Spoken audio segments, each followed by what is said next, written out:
Okay, hi everyone. Thank you for joining our event today on what can AI researchers do to help prevent lethal autonomous weapons at ICLR. And I'm quite excited to kick this event off today. We have amazing speakers and I'm very curious what we can learn from them and to also discuss with everyone that's joining today afterwards. So I'll briefly go through what the event is about and then we're going to hear from our speakers afterwards. And the thing I wanted to start with was just one very short intro on what lethal autonomous weapon systems are. And I'm sure there's many definitions, and we'll hear from our panelists later more, but one definition that seems to be used a lot is these are systems that select and attack targets without human intervention. And they can come in many forms, and like autonomous drones that are in the air or via land or via sea. And the images here are taken from a short film, Slaughterbots, which I think Stuart is going to briefly mention as well later. And obviously such systems rely on AI technology in many different ways. They use computer vision, they use robotics, multi-agent coordination maybe, just to name a few things, and anything automated decision-making as well. And they're not the distant future anymore. The automation of warfare is happening and many systems are automation ready. And being an AI researcher myself, I find this very troubling. I think it's wrong to give machines or algorithms these decisions and let them make these decisions. And I also don't want my research to be used to terrorize and kill people. And this is sort of where this event comes from. And it's obviously not only me who thinks like that, but there's an overwhelming consensus within the AI community that these systems are a bad idea. And many prominent researchers have publicly spoken out against these systems and are advocating for a ban. And just to give you one thing that's happening or been happening, there's a lot of petitions, and one of them is this open letter from 2015 that thousands of researchers have signed and tens of thousands more from outside the research community. And I wanted to read out one short part of it, which sort of brings the message across nicely, which is, we believe that AI has great potential to benefit humanity in many ways, and that the goal of the field should be to do so. Starting a military AI arms race is a bad idea and should be prevented by a ban on offensive autonomous weapons beyond meaningful human control.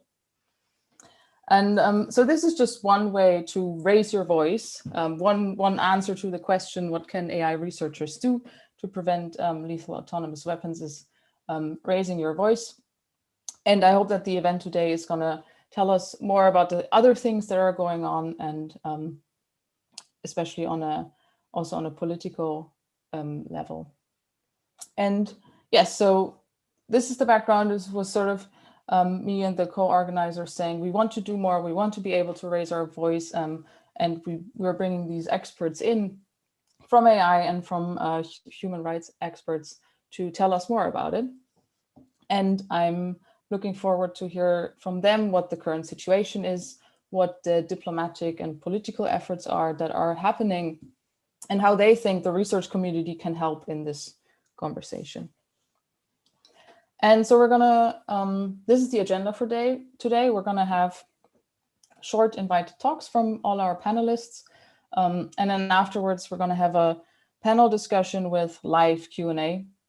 And feel free to use the Zoom option to ask your questions already during the talks. We're gonna bring some of these up later in the panel discussion.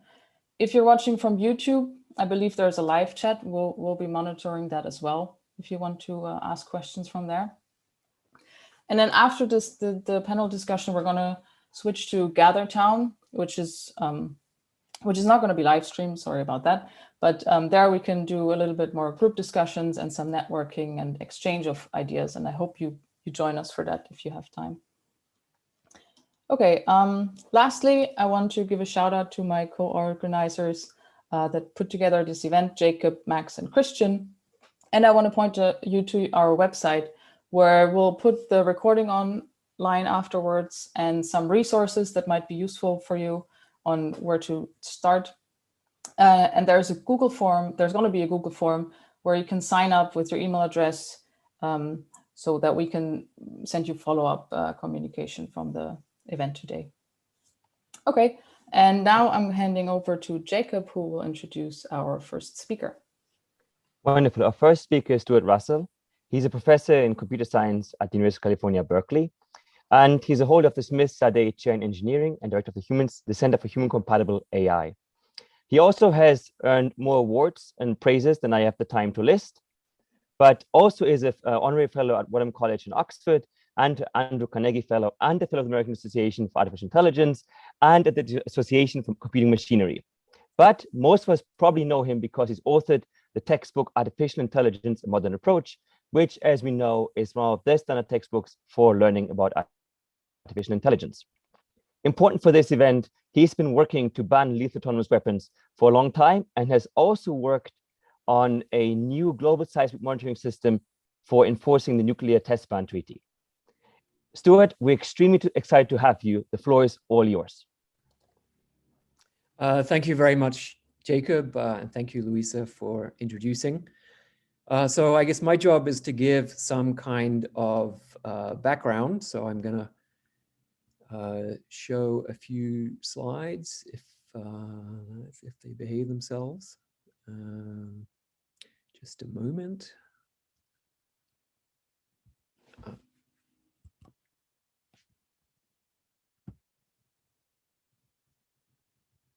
Okay, hold on.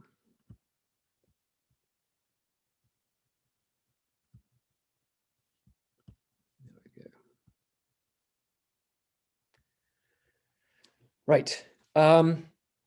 So first of all, for those of you who might be concerned about the political origins of this is not about banning military activity or defense.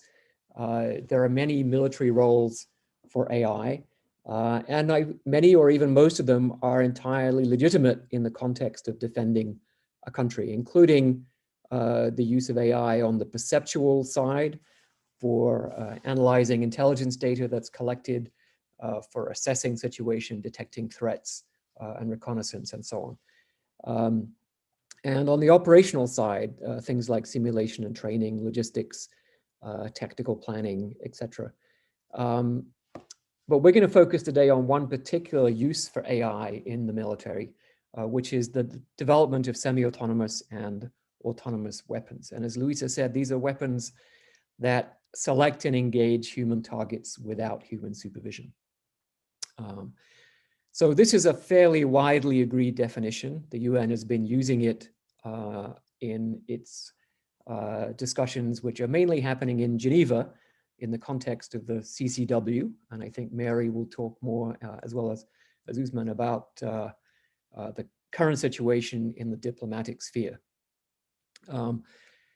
As Louisa said, this is not science fiction, right? We've had lethal autonomous weapons for a long time in the form of landmines, and these, in a very simple sense, can decide to kill people, but often it's just a single if-then rule. You know, if the object weighs more than 25 pounds, then blow it up, or if it contains more than a certain amount of metal, then blow it up. And these have been banned because that decision-making is indiscriminate and has killed tens of thousands of civilians, children, etc. So largely the world has decided that we cannot use landmines in a way that's consistent with international humanitarian law. But there are more sophisticated systems. For example, Samsung developed a machine gun with onboard detection of humans using cameras that operates at the edge of the demilitarized zone between North and South Korea. Israel has developed the Harp or Harpy missile, which loiters for several hours until it finds something that meets pretty much arbitrary targeting criterion, which could be based on a radar signature or a visual description, as in looks like a tank. If it finds something that meets the visual description, it will then dive bomb it and destroy it. So Turkey has developed a much smaller version. This is about a foot across and called the Kargu drone. And they advertise this as being capable of autonomous hits, targets selected based on images, tracking move-in targets, anti-personnel, and face recognition. So this you can buy right now. And China has developed something called the Blowfish. The latest version, the A3, carries both bombs and machine guns and is equipped for fully autonomous operation. So there you go. Now, despite this fact, when I go to Geneva, we see people saying, oh, well, you know, these weapons are just science fiction. Oh, and by the way, you know, would you like to buy some on the way out? And also saying, well, we don't even know what we mean by autonomy. So here's a statement from Germany, for example, that a system is not autonomous unless it has the capability to learn and develop self-awareness, which, of course, as we know, is completely meaningless. It will be like saying that something isn't a missile unless it goes faster than the speed of light. And so I think we have to say this is diplomatic nonsense. The UK has a similar obfuscation that it's only autonomous if it understands higher level intent and direction. They're not yet existent and are not likely to be for many years, if at all. So of course, why are we having this discussion if this is all science fiction and completely impossible? Oh, and by the way, would you like to buy some on the way out? So this is really, this confusion is, I think, nonsense, right? It's perfectly straightforward. The kind of autonomy we're talking about is the same kind of autonomy that we give to a chess program. So the human says win, the program looks at the state of the world, examines some possible courses of action, decides where to move its pieces, decides which of the enemy pieces to eliminate. This is what we mean by autonomy in the context of autonomous weapons, and it's perfectly straightforward, simple, and not complicated at all. There's a lot of legal context that it's helpful to understand. So generally speaking, the conduct of war and the design of weapon systems has to allow for discrimination between combatants and non-combatants. So indiscriminate weapons, theoretically at least, cannot be used. An attack has to be based on military necessity, and it has to be proportional in the sense that the amount of potential collateral damage has to be related in some way to the military value of the target.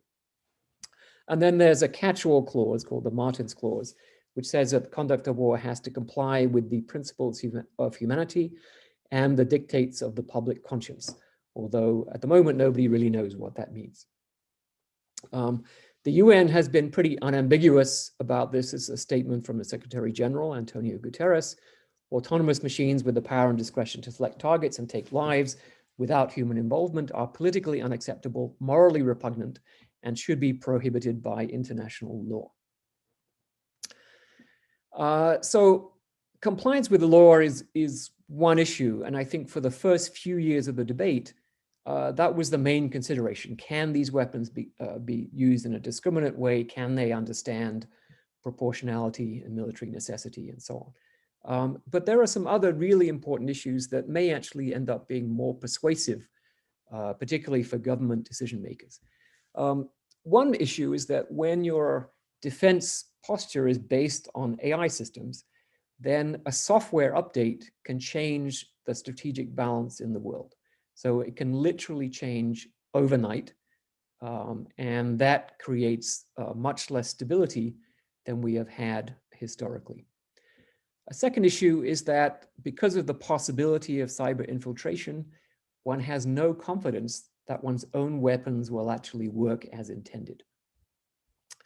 The third issue is accidental escalation, that if you have a threat detection system and autonomous response, then this can very rapidly escalate through mistaken interpretation, which has already happened many times in the history of nuclear deterrence. But fortunately, there were humans in the loop to actually prevent this escalation from taking place.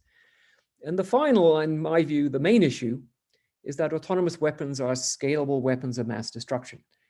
And we all know what that scalable means as computer scientists. It means that order 1 people can launch order n weapons. And you can fit about 1 million lethal weapons in one regular container. So a smaller version of that cargo drone that I showed you earlier. And as weapons of mass destruction, autonomous weapons have many advantages over nuclear weapons. First of all, they are scalable. You don't have to use 1 million at the first instance. So there's no hard threshold. You can use 10, 100, 1,000, 10,000. So things can escalate without ever some hard threshold being crossed, as we see with nuclear weapons. And secondly, they can be used very selectively, and they don't damage the infrastructure. There's no giant radioactive smoking crater and contamination of a wide area. So do we need another class of weapons of mass destruction, one that is cheap, scalable, easily proliferated to all kinds of access? And we made a little movie to just try to press this point home, particularly for government decision makers. 100 times faster than a human. The stochastic motion is an anti-sniper feature.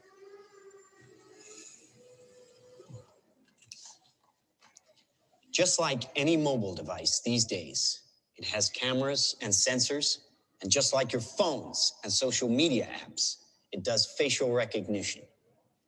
Inside here is 3 grams of shaped explosive. This is how it works.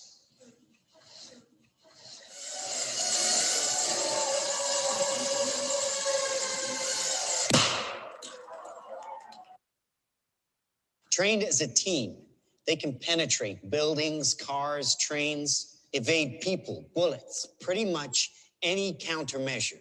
They cannot be stopped. Now, I said this was big. Why? Because we are thinking big. Watch. A $25 million order now buys this. Enough to kill half a city. The bad half. Nuclear is obsolete.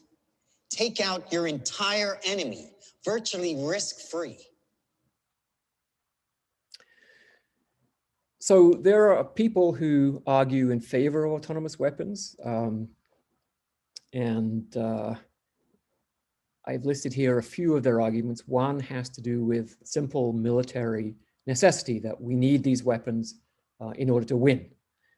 A reasonable response to that is that by creating this technology and allowing its large-scale manufacture, you're actually putting weapons of mass destruction in the hands of anybody who has enough money to buy them, and thereby reducing the security of the major powers and shifting the balance of power in favor of non-state actors.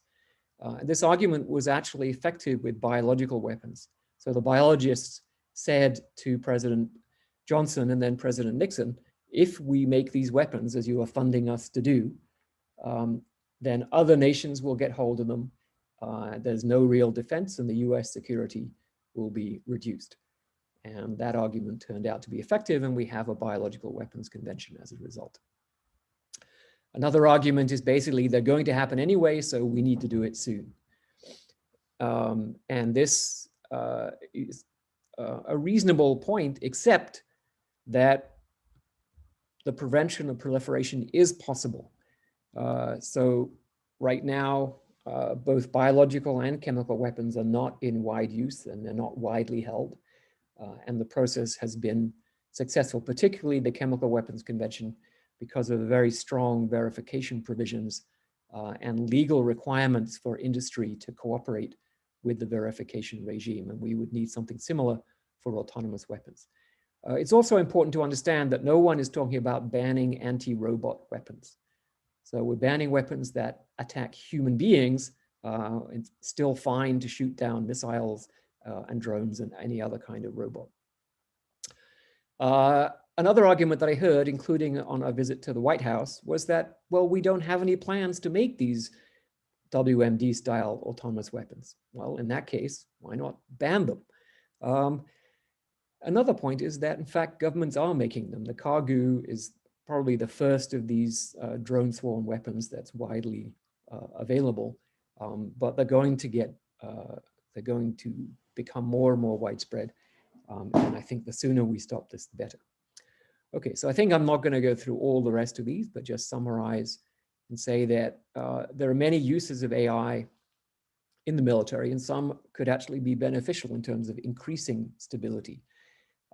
But some of them, including autonomous weapons, decrease stability and decrease security at all levels. And so for this reason, as Louisa pointed out, the AI community is pretty much unanimous that we need to ban this. The issue is that political leaders don't understand these issues, right? I've tried talking to them. That's one of the reasons why we made the Slaughterbots movie, was to sort of explain it in very graphic terms, what the issue is. But still, for example, just 3 months ago, the Congressional Research Service issued a report on the current status of the autonomous weapons debate and diplomatic situation. And they completely failed to mention the issue that autonomous weapons are weapons of mass destruction. Even though that was the front and center point made in the open letter from the AI community and in the exchange of views that happened at the White House in 2016. So it's not as if it's a secret, but somehow the point is not getting through. So if you want to ask a politician to get into some detailed questions like, should we simply have a ban on algorithms that can decide to kill humans, sort of extending GDPR ban on significant legal effect on humans to include death as a significant legal effect, you can't have that discussion because it's not an understood question. And something more detailed, like could we start with a ban on these small payload swarm weapons, it's really a non-starter to get this until the clear understanding is available. So talk to your local congressperson, EU parliamentarian, you name it, and try to get them to understand it. Thanks. Thank you, Stuart. That was a great talk. As Louisa mentioned, we will keep questions for the panel. So we'll proceed to the second speaker. We're honored to have May Wareham. She is the Advocacy Director of the Arms Division of Human Rights Watch, where she works to advance humanitarian disarmament and enhance protections for civilians from various weapons that inflict unnecessary harm. She also coordinated the campaign to stop killer robots from the inception until March 2021. And as an Advocacy Director of Ousman, New Zealand, she contributed to the adoption of the 2008 Convention on Cluster Munitions, and she served as a Senior Advocate for the Arms Division of Human Rights Watch from 1998 to 2006, where she coordinated the Landmine Monitor Research Initiative to verify implementation of the 1997 Mine Ban Treaty. She also worked with the Vietnamese Veterans of America Foundation from 1996 to 1997, assisting Jody Williams in coordinating the national campaign to ban landmines. And she's a co-laureate from this work of the 1997 Nobel Peace Prize, together with Williams. Wareham worked as a researcher for the New Zealand Parliament from 1995 to 1996 after receiving a bachelor's and master's degrees in political science from Victoria University of Wellington. Extraordinary impressive, Mary. It's great to have you. Take it away. Thank you very much, Jacob. I'm embarrassed after that lengthy introduction, and I also feel a bit old. And thank you to Louisa, Max, and Christian for organizing this discussion on this important topic. I'm really happy to address the students and the researchers working to advance artificial intelligence. I want to commend you on all of your work. Maybe I just wanted to say a little bit about Human Rights Watch and the campaign to stop killer robots, but I'm really glad that my colleague Ousman Noor will be speaking on this as well. And I want to bust a few myths here and talk not so much about lessons learned from the past, as you heard, but I guess what they can do for our future work to deal with autonomous weapon systems. So in 2013, Human Rights Watch cooperated with other non-governmental organizations to launch the campaign to stop killer robots. We've found that even though my organization, Human Rights Watch, is a big organization with 450 people working for it, my work in the Arms Division is much smaller. And we find that our impact is much greater if we cooperate with others on certain causes. And so we've been involved, as you heard, in various different campaigns to what we would call further the boundaries of humanitarian disarmament, which is a different approach as opposed to the traditional arms control and non-proliferation approaches. You see humanitarian disarmament treaties being influenced by the Biological Weapons Convention, the Chemical Weapons Convention, but more recently they have addressed conventional weapons. So the treaty banning anti-personnel landmines and the 2008 treaty prohibiting cluster munitions are the ones that come to my mind. So why a campaign to stop killer robots? Why not? We wanted to stake out the civil society space on this concern because we could see the problem coming even back at the beginning of the 2010s. And it was because artificial intelligence researchers, roboticists, had been coming to us and asking how could they organize to achieve new international law. These are people like Professor Noor at the University of Sheffield, and they'd formed their own organization, the International Committee for Robot Arms Control. They were publishing papers, they were writing op-eds, they were accepting speaking invitations and talking about the dangers of autonomous weapon systems. What they did not know or understand was how to engage with governments and to turn that into a collaborative and productive endeavor to get the new international law. And so we decided to partner with these experts and to engage with the artificial intelligence community and to bring in as many people as possible to try and create new law to prevent this. Ousman can talk through where things stand with the diplomacy right now, but there have been 9 diplomatic meetings on killer robots at the United Nations since 2014. And those talks were launched in direct response to our campaign, but also in response to an influential report by Professor Christoph Heinz, who died last month, very sadly. But he was a law professor from South Africa who was serving as the head of, as the United Nations Special Rapporteur for arbitrary killings. Basically, the right to life was his remit, and he did a quite detailed report looking at not only the potential for autonomous weapons to be used in warfare, but also in law enforcement, in policing, in border control, in other circumstances. This is a potentially extremely widespread use that we're looking at, and therefore we have to look at all circumstances. There are many debates within this debate over autonomous weapons. Are they legal? Are they not? Governments can agree that international law should apply to autonomous weapon systems. That's the baseline agreement. Where they differ is on, is it legal or is it not? And the fact that we've had this lengthy legal debate continue for the last 8 years with no resolution, I think shows you that there are still many doubts, concerns, and questions about the sufficiency of international law. No one's saying that international law does not apply or that it's not working. But what we're saying, and what most states now are saying as well, is that because of this debate, the only way to resolve it is going to be by drafting up new rules, which can reflect what we have under international law, but which can address the specific concerns that are raised by autonomous weapon systems. The best way to deal with a muddy legal situation is to clarify it in a new international instrument.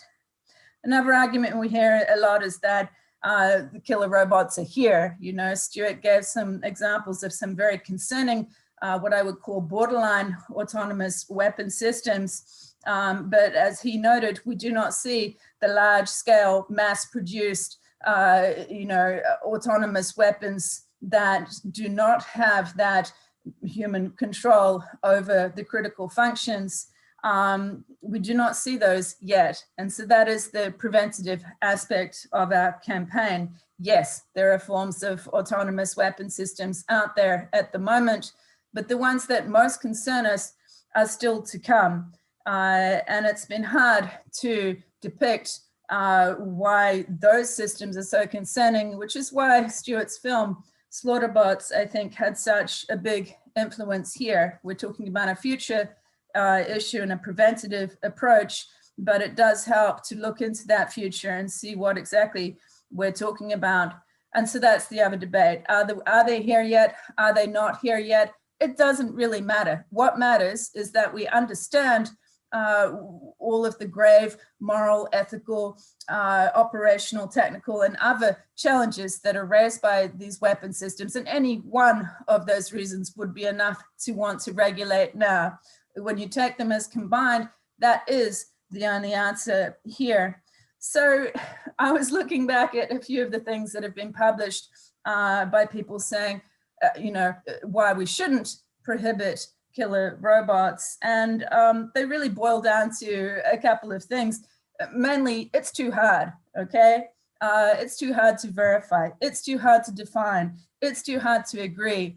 And for me, that just raises the challenge for me to say, really, is it that hard? We can work together and do this. And when diplomats tell this to me, I tell them, do your job. To military officials, do your job. You can figure this out. You're smart people. And if you work with us and work with the AI experts, we'll be able to manage these challenges. We have arguments to deal with verification and compliance, to deal with definitions, to deal, and then the big question is the agreement part of it, right? So you've had 9 meetings at the United Nations, more than 90 countries participating in those talks. Vast majority of those states have now come out in support of moving to negotiate new international law. They want to establish the principle of human control over the use of force. Why have we not proceeded? Because of the forum that we're in at the moment at this place called the Convention on Conventional Weapons. The problem there is that decisions are taken by consensus, which means that if you really want to do something, you cannot take it to a vote. You all have to agree in order to move forward. And as they say at the CCW, nothing is agreed until everything is agreed.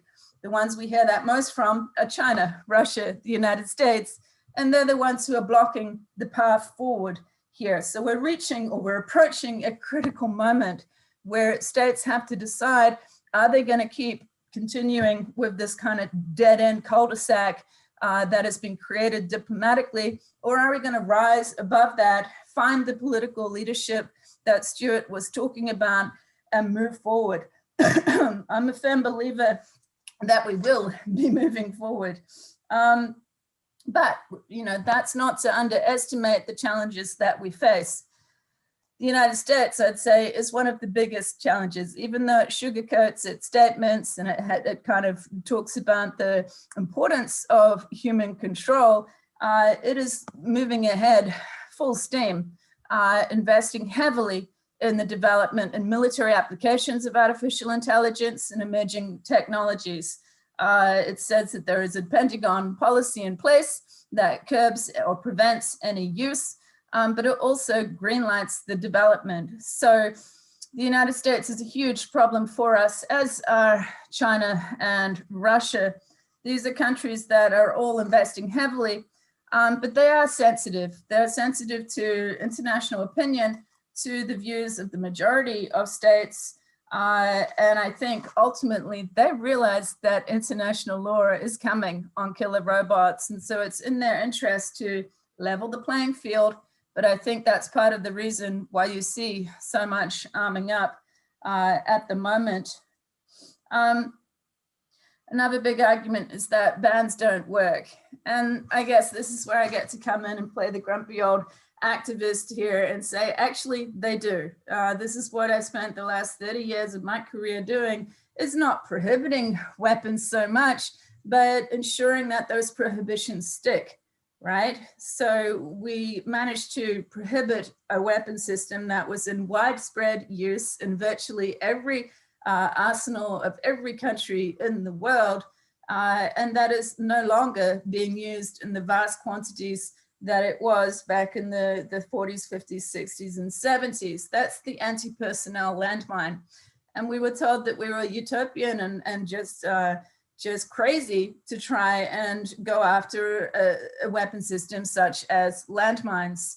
But we persevered. How did we do that? It's the same method, as we're applying here to the campaign to stop killer robots, we persevered. We did not take no for an answer.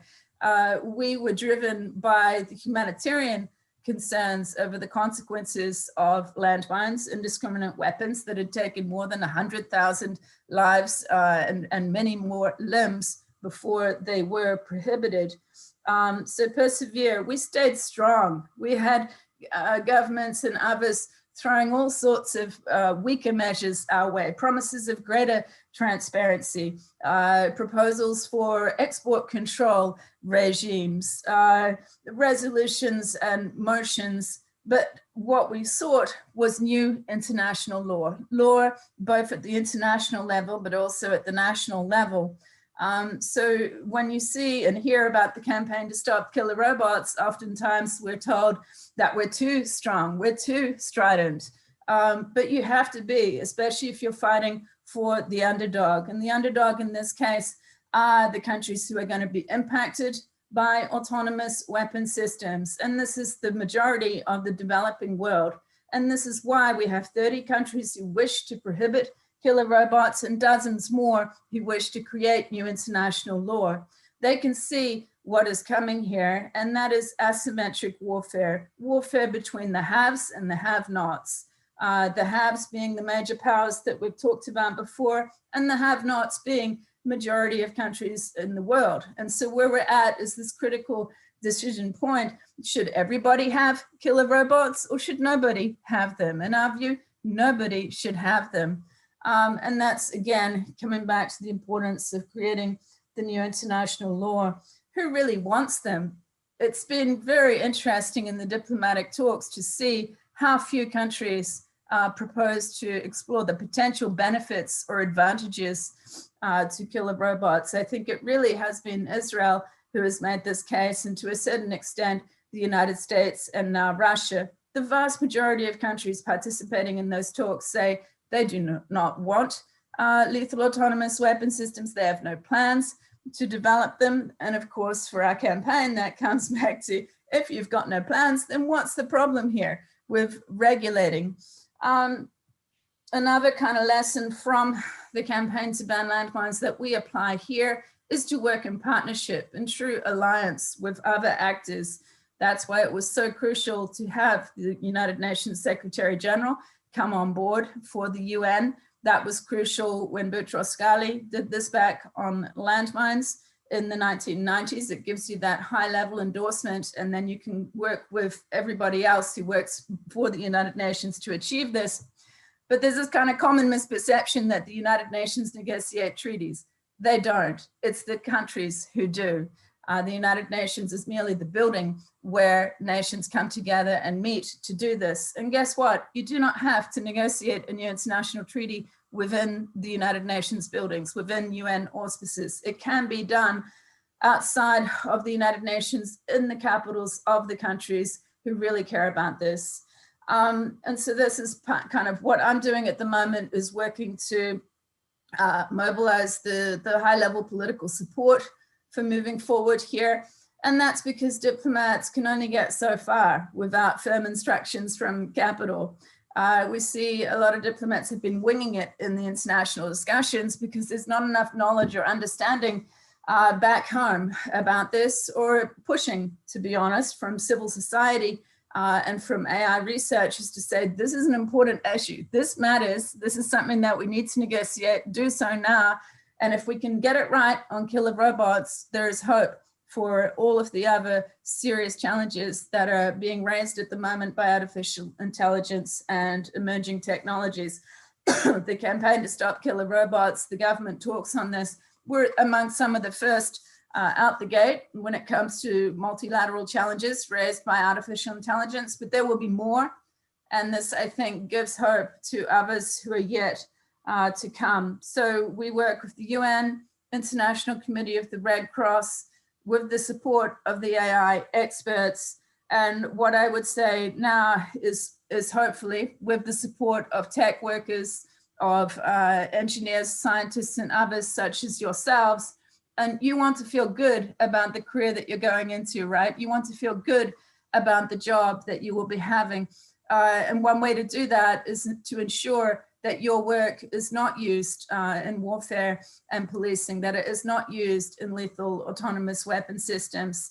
And I'm really glad that Meredith Whittaker is on this call, because she can explain way more about that than I can. I just kind of say that the private sector, yes, is a problem, but there is actually a lot more support there than I think anybody realizes. It's partly damage control to make sure that you can retain the best possible workers on this.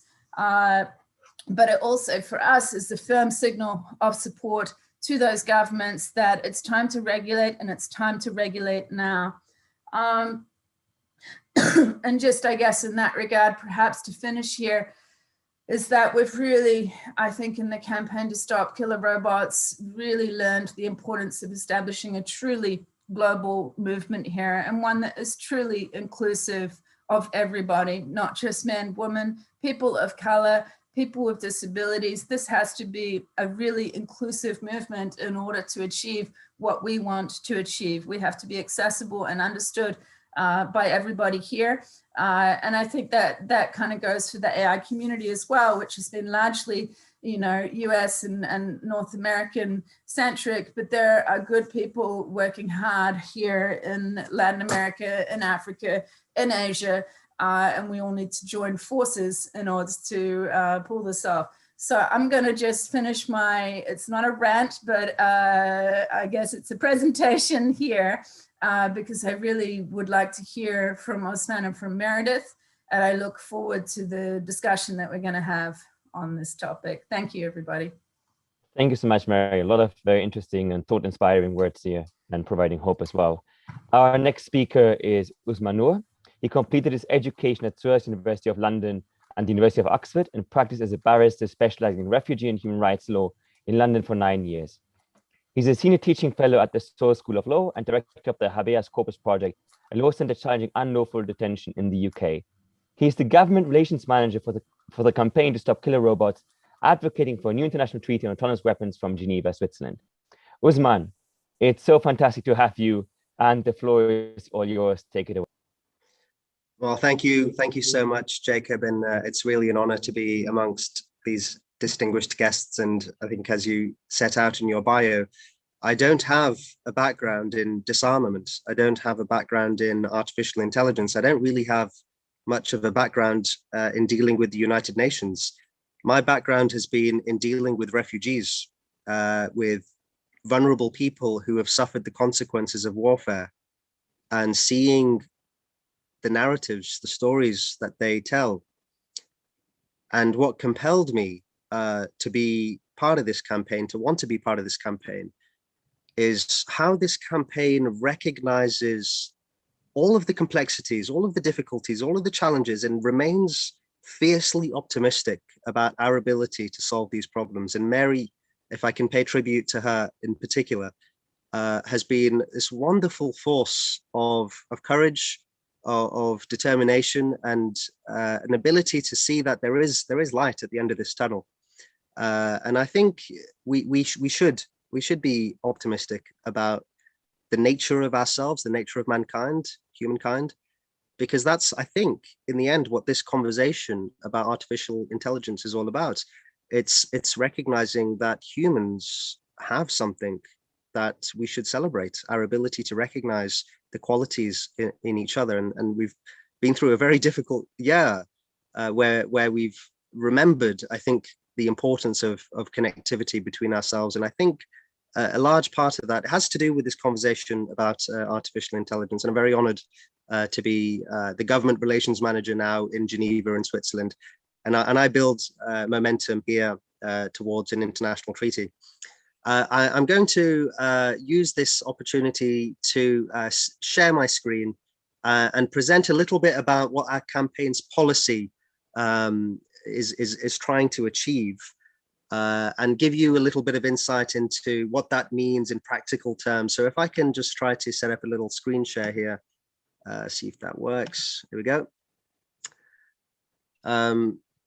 Let's go from the beginning. So we're hoping to achieve a new framework on autonomous weapon systems. I think we'll start by reminding ourselves what we mean by autonomous weapon systems. It's really a broad, some little, some big, some in deserts, some in oceans, some and on borders. And we don't want to limit ourselves in terms of how we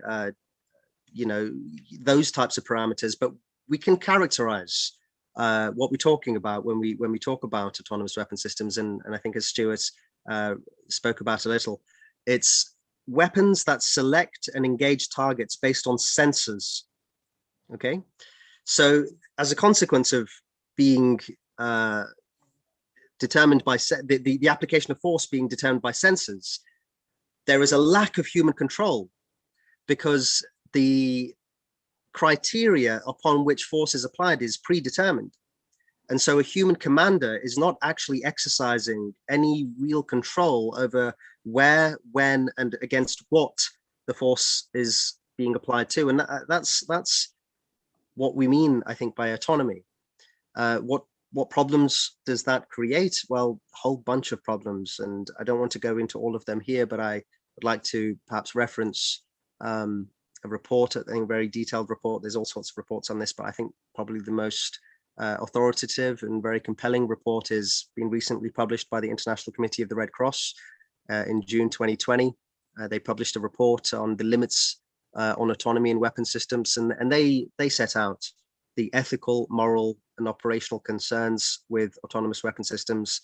They set out the potential issues of compliance with human rights law and international humanitarian law, principles of distinction. How do you determine between enemy combatants and civilians? How do you determine between enemy combatants who've surrendered, enemy combatants who've been injured, if you don't ultimately have control over where the force is going to be applied?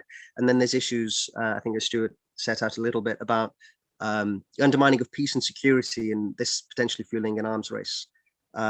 Lots to unpack there. I won't go into great detail just now, but what I'd like to do is set out a potential solution, which I think the campaign is all about. We want to find a solution to this problem of losing control over the use of force. And the way that we set it out is a two-part solution. We say that there are certain autonomous weapon systems that ought to be entirely prohibited. And then all of the rest of the autonomous weapon systems we need to be careful about. And the way that we can be careful about them is by imposing positive obligations to make sure that those weapon systems are used with meaningful human control. So within the sector of prohibitions, we subcategorize that into two sections. We say weapon systems that target people, that are designed to target people, they ought to be prohibited. Weapon systems that necessarily, by their complexity, cannot be effectively controlled also ought to be prohibited. And then we've got all of the rest, which ought to be subject to positive obligations. Let's talk a little bit about this idea of which ones should be prohibited. So we say those that target people. What does that mean? So if you've got sensors that are using proxy indicators, such as an individual's weight, the heat signal of an individual, the shape of an individual, their biometrics, their facial expressions, the color of their skin. These are sensors that are explicitly designed to measure the parameters of a human being. Those we can say are designed. Those are ones that are targeting human beings. And why is that a problem? Because they dehumanize us. A machine can only see you and I as a series of ones and zeros. They'll see me as a brown person with brown eyes, with right now a gray jacket with a certain height, but it's a bunch of ones and zeros. I would like to think that all of you listening to me right now can also see that I'm a human being with feelings, with emotions, with a history, with, you know, all the other factors that we think about when we treat each other as human beings. And if we take that away from each other, we're dehumanizing ourselves. We're reducing ourselves to a USB stick. That's a problem. And other concrete issues, in a legal sense, you know, we are potentially creating harm to civilians? How do we distinguish between civilians and armed combatants? How do we overcome the issues of biased data? You know, people who program the machines to target humans have their own biases, and the data that they use to make the programming will also be biased. And so there's all sorts of issues that maintain a system of oppression when we use these machines to target human beings. And so we say, if you're targeting human beings with an autonomous weapon system, it's just too, it's too far gone, it's too dangerous. These need to be prohibited. And so that's that section there. Secondly, we can say those that cannot be effectively controlled. If you've got a weapon system which the human commander has no capability to determine when or where that machine is going to deploy force, the location and the duration of that machine cannot be properly limited by the human commander, then there cannot be any effective control over it. If the human commander has no ability to determine the external conditions upon which that system will detonate or, you know, apply its force, which, you know, what criteria need to be fulfilled in order for that device to impact its you know, detonation, whatever it is, then there is no effective control over that. That needs to be prohibited. And we've got systems now where the machine is capable of learning on its own in its own way. And so when the human commander sets that machine off to do its thing, it ends up potentially doing something so far removed from what the human commander originally intended, you know, without any human authorization, without human intervention in that process. You've got a problem, and that needs to be prohibited. You know, you cannot have effective control over the use of force if those things are true. So we say these two categories of autonomous weapon systems really must be prohibited. Then we've got the broad range of all other autonomous weapon systems that use sensor inputs to apply force. And we say all of those weapon systems, we really need to make sure, be careful that we've got meaningful control over that force. Because what's the venom in autonomy? It's the loss of control. How do we reconcile that venom? We make sure we've got control. What type of control? It needs to be meaningful. And so what does meaningful mean? Well, it depends on the context. Every weapon system will have different, you know, issues, and we don't want to create a one-size-fits-all, you know, list of this is okay, that's not, because we're dealing with an uncertain future. But we can determine certain criteria that are relevant to the determination of whether something is really meaningful. And here we present some of those criteria. So we look at what are the target specifications, what's being targeted by that weapon system. Is it a human being? If so, that should be prohibited. But perhaps if it's a tank, an aeroplane with a human being inside of it, maybe not explicitly prohibited, but we need to be very careful in that type of situation. More careful than perhaps if it's just a weapon system that's targeting incoming missile systems. You know, that's a relevant factor. What are you targeting here?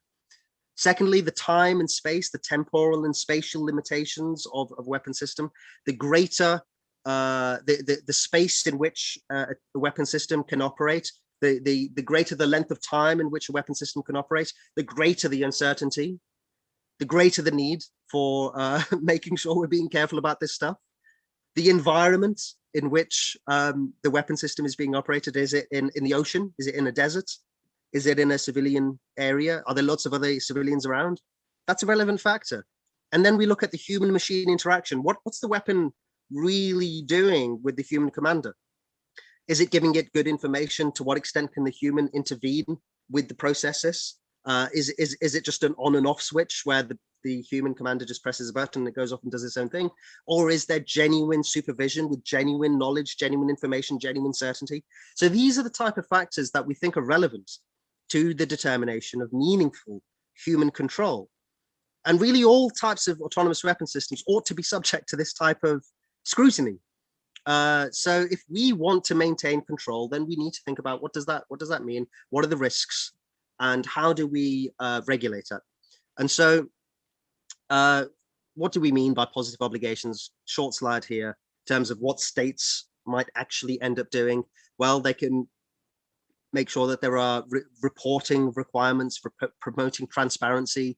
There are compliance mechanisms, regular meetings. They ultimately, a lot of these weapons are going to be developed by potentially, as we don't know, but small scale manufacturers. We don't know in the future, maybe someone with a group of people in a small setting might be able to pull this type of stuff off in years to come. So the state has to take an active role in making sure that there is monitoring compliance to make sure that that type of thing doesn't actually end up being used in the battlefield. So there are issues, there are powers that states have to make sure that these weapons are not really going to create the type of misery that we otherwise might have. And we say that this ought to be a legally binding framework. A legally binding framework creates the strongest type of statements, and it overcomes the difficulty of changing governments. We've dealt with the Trump administration, with a Biden administration. Who knows what type of administration we might have next? Different governments have different type of administrations, but a judicial accountability would create some longevity, some sustainability to these principles. And we may see the development of case law so that, you know, there is extra accountability, extra complexity to make sure that different types of weapon systems are tested in courts on a case-by-case basis. So that's the strongest normative and operational method of achieving this type of framework. So yeah, that's a little bit of on our policy. I don't know how long I've been speaking for, probably a little too long, but I thought I would very briefly talk about what's going on here in Geneva. So for around 5 or 6 years, there have been talks, as Mary mentioned, at the Convention on Conventional Weapons. Right now, we're actually potentially dealing with a fairly exciting moment because there has been a recent request from the chair of the group of governmental experts that has told all of the parties to the Convention on Conventional Weapons, of which there are 125 countries, including the big ones, you know, the usual suspects, USA, China, Israel, to produce a written statement on how they think these things ought to be regulated. And so the campaign is producing a statement to guide these other countries on what that written contribution should say. We're going to continue to be very active in our advocacy over here. And, you know, we've got difficulties, you know, as Mary mentioned, the CCW is a consensus-based framework, which just requires one state to say no, and then nothing happens. But there has been overall, in my experience, my conversations that I've been having, a genuine interest in achieving a prohibition. And whether that happens through the CCW framework, or as we suspect, through a standalone treaty, as what happened with the landmines ban or the cluster munitions ban, we're gonna succeed. Where there is, I feel, a realization that the more you think about this topic, the more clear it becomes that we need to do something about it. You know, it doesn't matter what part of the political spectrum that you come from. We need control. Control is a good thing. It's good for decision making. It's good for humanity. It's good for society. And everyone's starting to realize that stuff. And I think, as Stuart said as well, like this issue is actually more simple than I think some of the conversations you might hear about it, you know, tend to portray. You know, there's a bunch of different reports, but actually it's just about control. How do we make sure that we've got control over weapon systems? And then, you know, quite easily definable parameters about how to achieve that. I think people are realizing that. And I think I'm feeling very optimistic about our ability to achieve a new convention. This talk is about what AI researchers can do. I think about those types of parameters. How can you contribute to making sure weapon systems ultimately are going to be exercised with genuinely meaningful human control in respect of spatial and temporal parameters, in respect of human-machine interaction, in respect of what type of environment these weapons are going to be used in. And use your voice, use your use your cleverness. You've got great ability. You know, the whole of you know, the military depends on AI researchers to be able to do what they're going to do. And I think you've got great voice, great intellect, great ability to achieve these outcomes. Yeah, so I'm feeling optimistic despite some of the difficulties we face. And yeah, and thank you so much for inviting me to speak here, and look forward to the panel discussion. I'll stop sharing here, and yeah, thank you so much. Thank you so much for that fantastic talk, Ousman. We have one more final exciting talk coming up from Meredith Whittaker. She's the faculty director of the AI Now Institute and the Mindra Research Professor at NYU. And her work focuses on the social implications of AI and the tech industry's responsibility for it. As a long-term tech worker, she helped lead labor organizations at Google, driven by the belief that worker power and collective action are necessary to ensure meaningful tech accountability. Meredith, it's amazing to have you here. Please take it away. Thank you so much, Jacob and Louisa and all of the organizers for making this space for an urgent conversation. And thank you to my co-panelists for being here with me. I'm going to focus more broadly than simply autonomous or semi-autonomous weapons. And my brief talk will emphasize the continuity between these and other forms of computational infrastructures that are employed in automating perception and informing the scope of killing and warfare. And I think this is a meaningful frame in the definitions of autonomy or semi-autonomy, as we've already seen in this brief, hour or so, are very slippery.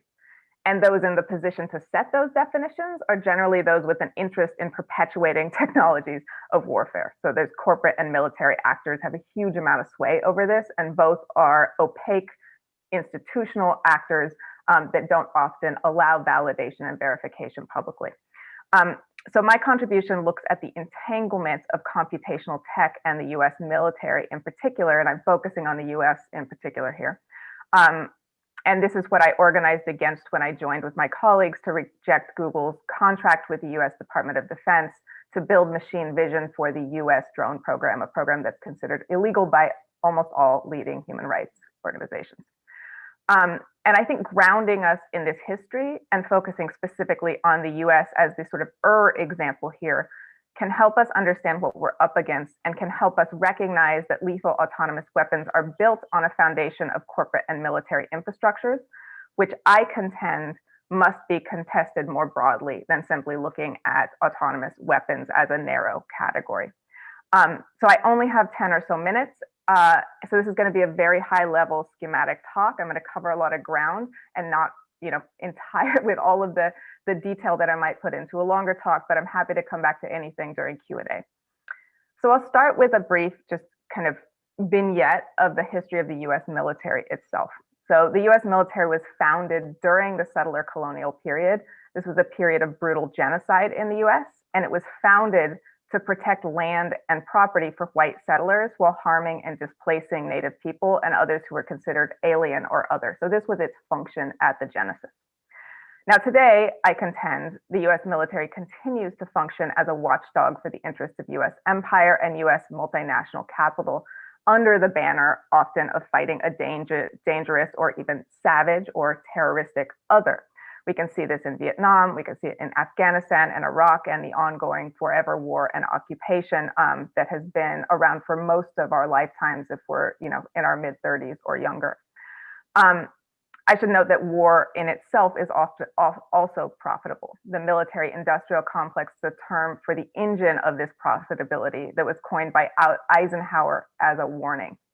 Whether building bombers or assisting with military logistics or developing algorithms for warfare, there are thousands of defense companies that rely on the US military and the wars they engage in for profits. And I contend that big tech is eagerly joining their ranks right now.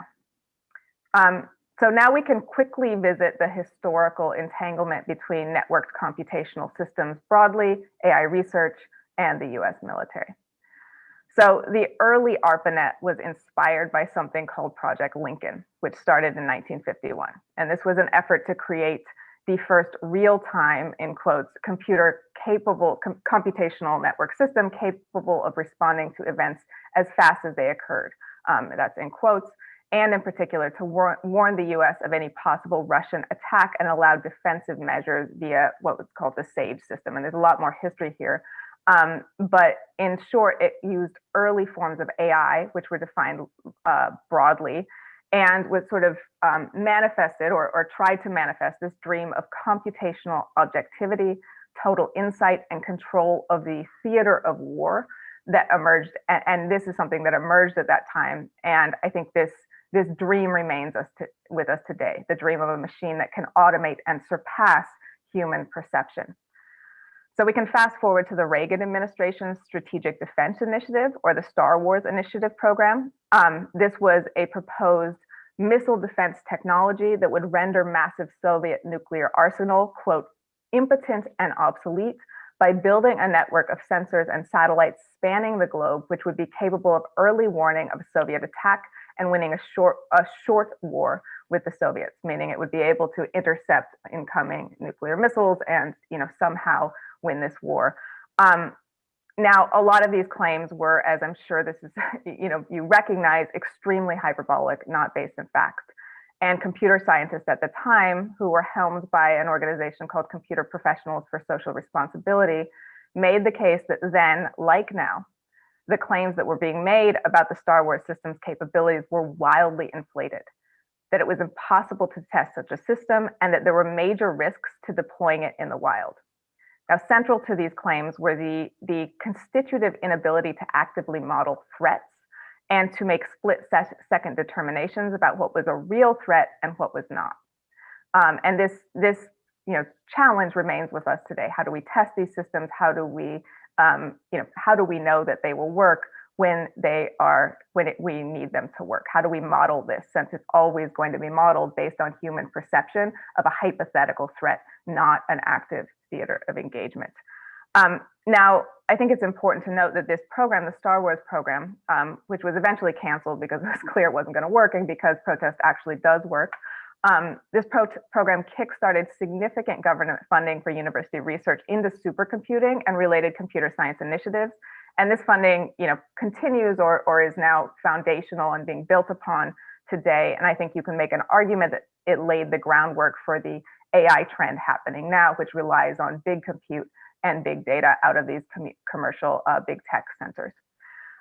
So again, Star Wars ultimately failed, and Lincoln Labs never actually achieved full situational awareness, but the profitable and enticing fantasy that computation can produce smarter, more omniscient outcomes than people automatically remains with us today.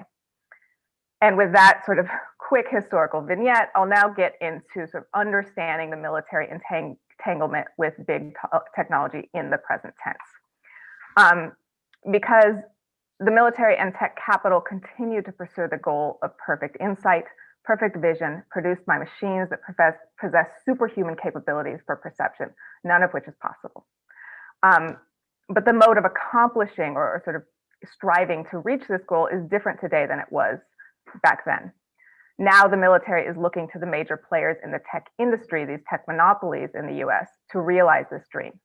Instead of funding research and development via university, the government agencies and specialized defense contractors.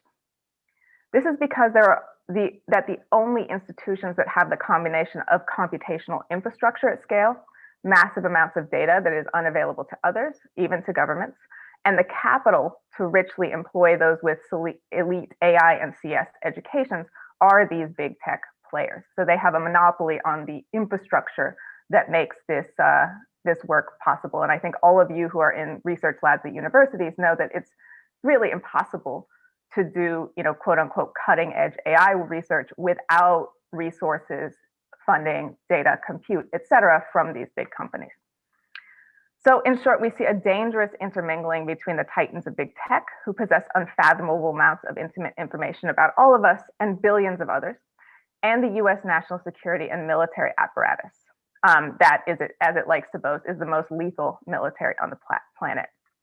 And I want to point to programs like the Defense Innovation Board, which was started by Ash Carter and involved people like Eric Schmidt et al. From the beginning. And this is a program out of the Department of Defense that was specifically set up to broker this big tech military entanglement. And just a quick quote from their mission statement: the Defense Innovation Unit, unit, not board, strengthens our national security by accelerating the adoption of commercial technology throughout the military and growing the national security innovation base. And so this put their offices right next to the Google campus. This was, how programs like Maven and others were brokered. And this was set up specifically to draw in corporate tech to the military. We also see kind of formations like the National Security AI Commission on AI. And this is an alarming conflict of interest in which we see Eric Schmidt, Eric Horvitz from Microsoft, Andy Jassy from Amazon, and other titans of big tech who are embedded within the national security and government apparatus, in effect, writing the roadmap for how AI should and can function on behalf of the military and national security agenda. And what they're writing, of course, is in effect a roadmap to a massive stimulus package for big tech, because again, government cannot build these technologies itself. And just a quick sidebar, which I think is important, in doing this, they're relying heavily on what I call, the harmful China narrative. They're painting big tech as too vital to the national security interests of the US to meaningfully regulate, while painting China as a totalitarian monolith whose technology is magically imbued with authoritarian values, just as US technology is magically imbued with democratic values. This erases all nuance and creates an arms race proposition that is beneficial to these actors. And I want to say this narrative is circulating more broadly. It's being promulgated by big tech lobbyists and other sort of popular narratives. And I think we really need to watch out for the work it's doing and try to nuance it wherever we can. I'm trying to shorten this a bit because I know we're close to time. So I think, in short, autonomous weapons and the massive infrastructural and data projects on which they depend aren't something that we should expect to see meaningful resistance from within industry. I think industry is, in fact, or the big tech players are counting on these entanglements with military to meet revenue projections. And the more they're entangled, the more this interest convergence is created, the harder it will be to regulate either of them and to pull any of this back. So I think we need a holistic resistance. And I want to just emphasize in closing, before I get to how do I think everyone here can resist? These projects will never work as advertised, whether we're talking about automated killing or automating the process of determining who's a fit target for killing. However, they may work as intended. They mask imperial bloodshed in a veneer of computational sophistication and diffuse responsibility via complex and opaque infrastructures. They also, of course, work to yoke big tech monopolies to the world's most lethal military, again in the US context, and create a dangerous interest convergence that will make it more difficult to push back on either. So just repeating my other point. And at this point, I would like to invoke the brilliant Lucy Suchman, who's one of the founders of human-computer interaction and a scholar whose work examines autonomous weapons from critical perspectives. And I know she works with a number of people in the campaigns to push back on these autonomous weapons.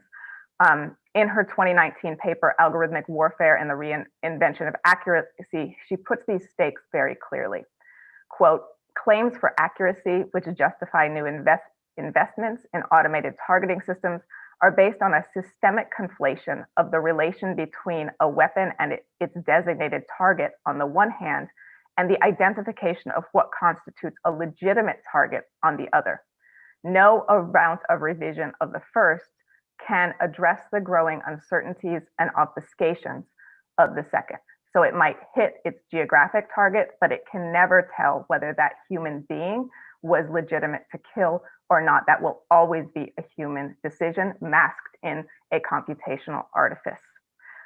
One more quote from her.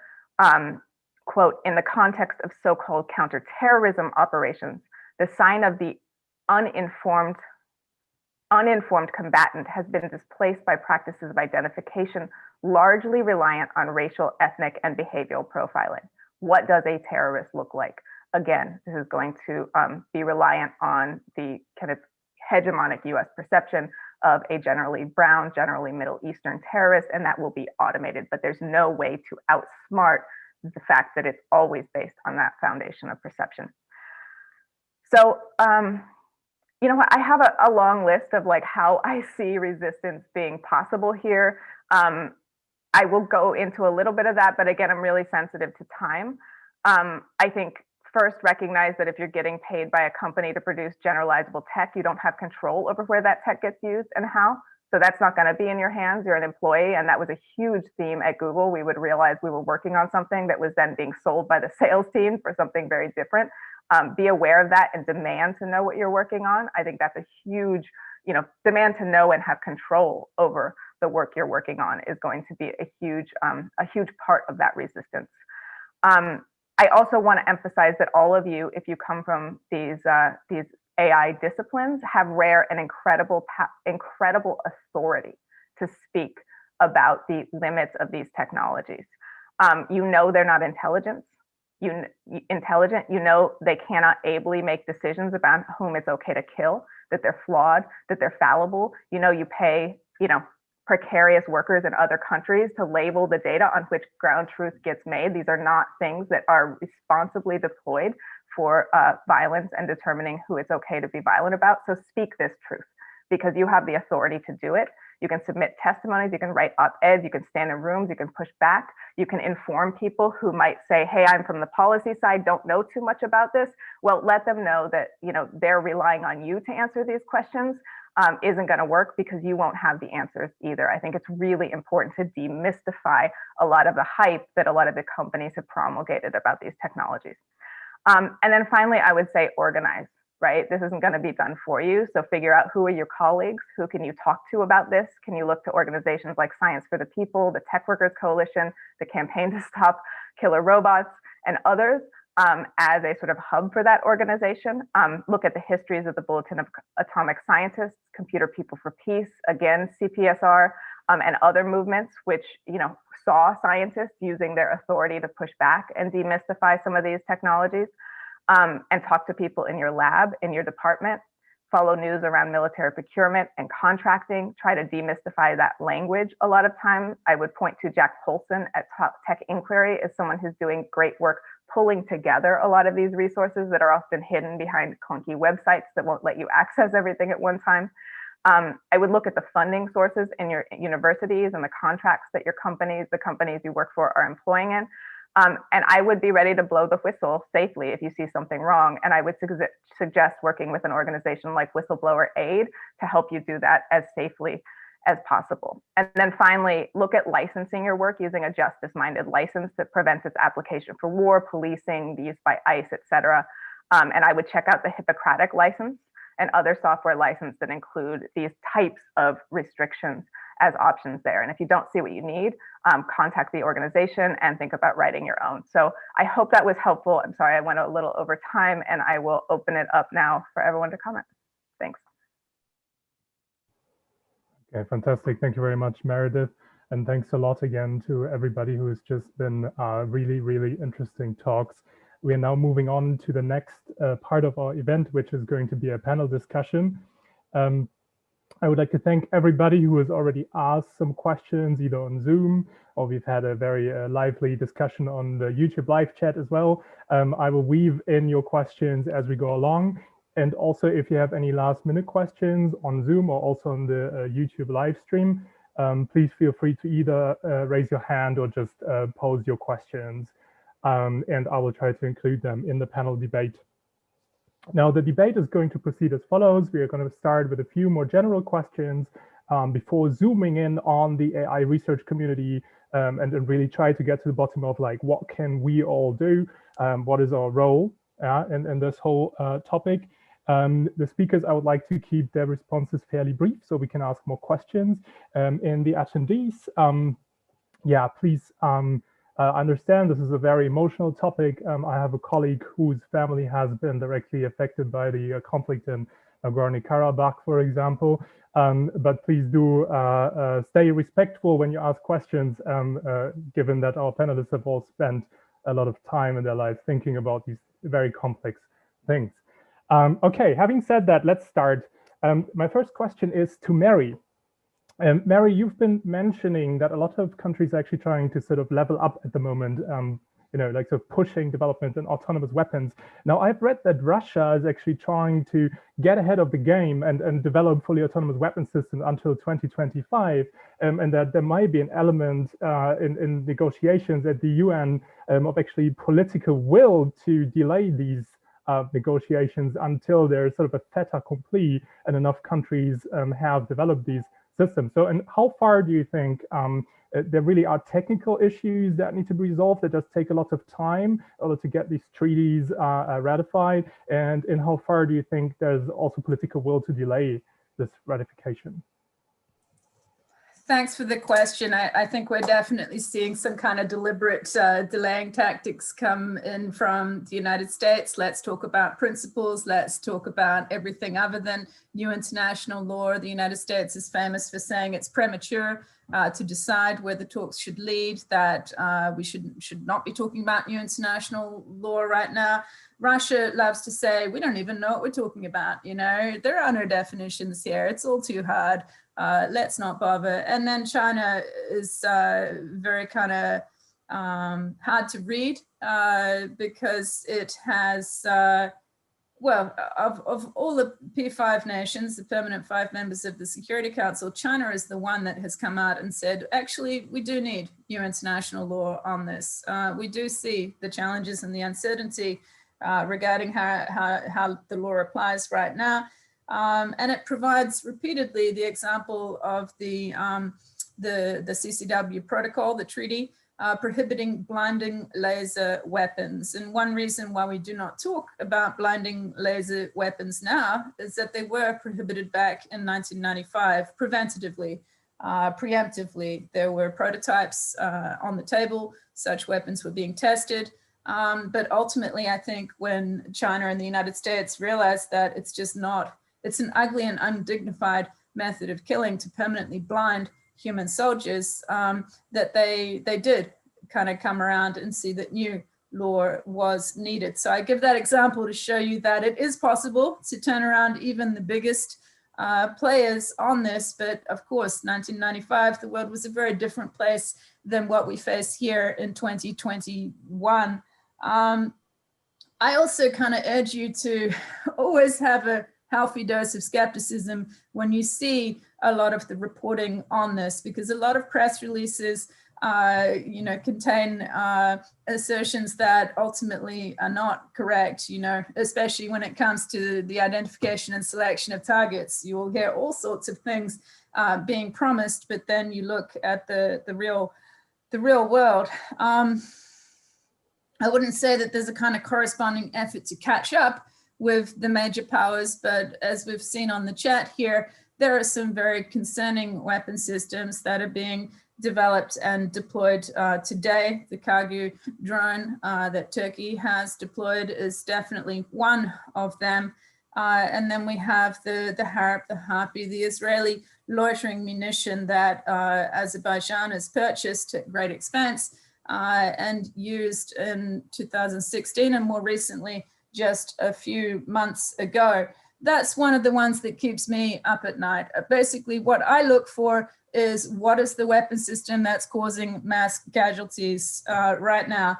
And we do not have it just yet. It's just, I guess, at Human Rights Watch, we investigate exposed change. And when it comes to investigating the use of today's autonomous weapon systems, it is challenging to get there on the ground into rural Yemen, Somalia, Afghanistan, where today's armed drones have been used. And I don't think that anybody can get into Nagorno-Karabakh on the ground to really understand what is going on there without having a very strict kind of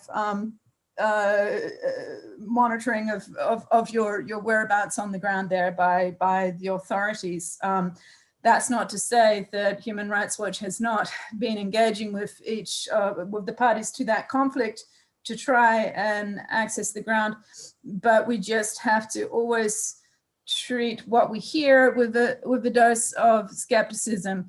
But I'm kind of looking out for the civilian harm that is being created, and the harpy is a similar, it's the loitering munition that flies into that is airborne, that seeks enemy radar and then flies into the target and detonates, explodes itself upon impact. And usually the target is large, like a vehicle rather than an individual. But the question here is, could it fly into a bus full of civilians? Definitely. Have we seen that yet? I don't think that we've been able to prove that yet. So, one way of approaching this is to look at all of these various systems and say, well, this is terrible, it's impossible. I would say that this is just yet more evidence of the urgency of moving to regulate and to regulate now, that this provides the impetus behind that. And this kind of, always boils down to what is the relevance of having law, of having an international rules-based order, as Germany and other countries talk about. I would rather live in a world that has laws, that has the framework that Ousman articulated, than that doesn't have that. I think kind of, saying the status quo is okay is not all right either. There are enormous problems with today's armed drones and with how they are deployed in warfare, the distance from the battlefield, the lack of accountability for drone attacks. But, we're not saying that drones are okay, but they're bad. And if you look at what's coming, it's even worse. So why don't we try and do something about this now rather than after the fact? And that's what drives me in this work, is that we feel bad that on landmines, that on cluster munitions, we were too late, that tens of thousands of people lost their lives and were maimed because we just tolerated the status quo and we just decided, oh, well, that's just how it is. So, people are throwing out quotes here. I'll throw out one from Jody Williams, the Nobel Peace Laureate, who helped to co-found the campaign. And her one is that emotion without action is meaningless. It's not enough just to feel bad about something. You have to take action in order to feel good about a bad situation. You have to have agency. You should not feel disempowered because you see all of these major investments happening around you. It's just, for me, all the more impetus to say, well, that's not right. I want to work with other people who also agree that that is not right. I'm tempted to keep going through the chat and to try and answer the questions that are being made there, but I might just pause now because others might also have an answer on this. No, this is great. Thank you very much, Mary, for bringing to our attention again the urgency of acting now, and also encouraging us all to take part in this action. There's a raised hand by Hugh Jung, and Max, would you mind unmuting Hugh so you can ask his question?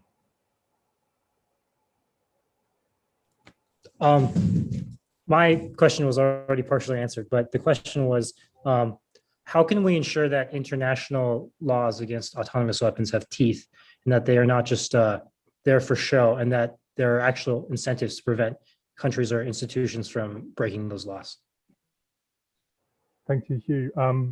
Whom of the panelists would like to address that question? Is there anyone volunteering? I could say a little bit. I'm not a legal expert, but I have talked to a lot of people about this question. I think it's something that the AI community can contribute to.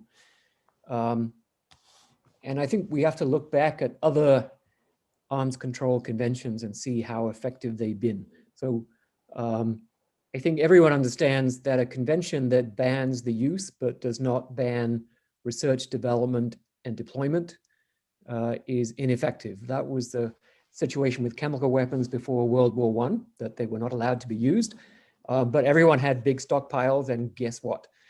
They used them. I think, secondly, you need to have verification and enforcement. And the Biological Weapons Convention had no verification, and that allowed the Soviet Union to continue a massive program after they signed the Biological Weapons Convention. If you're interested, I'm reading with one of my kids, Biohazard, which is the memoir of the person who directed that program and had, for most of his career, no moral qualms whatsoever about developing weapons that were designed to kill tens of millions of civilians.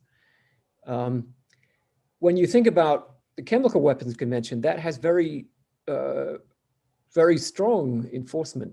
So all producers of relevant precursor chemicals, for example, are required to account for their production, to know who those chemicals are going to, what they're being used for. And I think you would need similar things for a ban on autonomous weapons, because what you want to avoid basically is the diversion of large numbers of weapons. I think in practice, an arms control treaty can't prevent people in their garage from building, taking a civilian drone and adding a hand grenade and some software, and I think we will see increasing use of this for terrorist attacks. I'm afraid I don't see really a good way to stop it, and we might see a tenfold increase in the number of casualties in going from 100 up to 1,000 for a typical terrorist horror attack. And but the ability to use 1 million weapons, that has to be prevented. And if we are going to have, I think we are, widespread use of small quadcopters, for example, for delivery and other purposes, then we have to have that industry cooperating. I think we probably also have to have the 3D printer industry cooperating in terms of preventing the production of weapons, just as the DNA synthesis industry already cooperates in the prevention of synthesizing disease organisms. So these are some of the things. I think there's also some design constraints.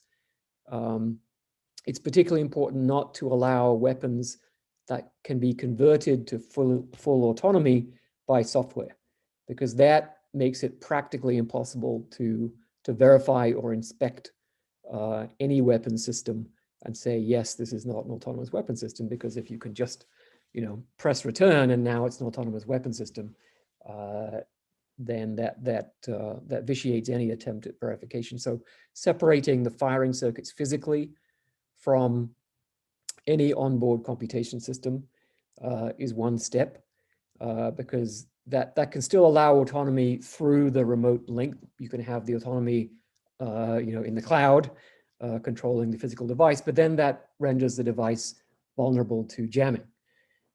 So it makes it, I think, ineffective as a weapon of mass destruction. So that, every step has flaws, but just as with security, it's the onion principle. If you lay on enough requirements, you have to require that drone weapons be coupled to corresponding human control stations, right? You can't have 1 million drones and one human controller. That's obviously not human control being exerted. So all of these by themselves, there are ways of possibly circumventing them, but you add enough, then I think you create a layer on layer of safety that can make these things actually effective. Thank you, Stuart. Ousman, you have your hand raised. Meredith, you had your hand raised. I assume your point has been addressed. Yeah, please, Ousman, go. I'll write it in the chat. Okay, thank you. Ousman. Sure, thanks, Meredith. I'll try to be brief. The question was about how to make sure these rules have teeth, and teeth means power, right? Like, how do you make sure these rules have power? And this is why the campaign insists on a legally binding framework. We need law to make sure governments have to comply with these rules. And that's the most powerful form of holding government to account. We need judges to be able to sit down and say, government, you did that illegally. This arms manufacturer did that illegally. And that is the strongest method of making sure that governments, arms manufacturers, those who build these weapons are actually held to account, not just for now, but in the future, where we're dealing with all sorts of uncertainties about what types of weapons we're dealing with, and we need to be able to distinguish each one on a case-by-case basis. We need a strong judiciary. We need a separate power to be able to say, you've done that wrong and you need to step down. And that's what you mean by teeth, right? Power. And the best way of doing that is a legally binding instrument. So yeah, I'll lower my hand and give the floor to Meredith. Thanks, Meredith.